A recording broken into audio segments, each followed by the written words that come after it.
আসসালামু আলাইকুম। Hello guys, আপনারা সবাই কেমন আছেন? আলহামদুলিল্লাহ, আমিও ভালো আছি। আমি এইমাত্র বানিয়ে নিলাম ডাল ভর্তা। তো ডাল ভর্তা বানাতে কি কি লাগে, কিভাবে বানায় সেটা আমি এখনই বলবো। প্রথমে আমি ডালটা সেদ্ধ করে নেব।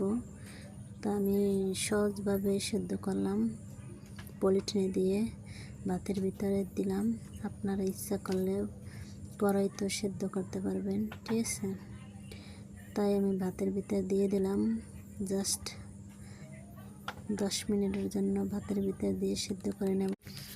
আমার সেদ্ধটা অনেক সুন্দর হয়েছে, আপনারা তো দেখতেই পারছেন অনেক সুন্দর হয়েছে সেদ্ধটা। এরপরে আমি কড়াইতে দিয়ে দেব কয়েকটা মরিচ আর 1 টেবিল চামচ পেঁয়াজ কুচি। তো এটা আমি ভেজে নেব। কয়েকটা মরিচ দিয়ে দেব। এরপরে আমি একটু হলুদ, একটু লবণ, এরপরে দিলাম ডালটা ঢেলে দিলাম।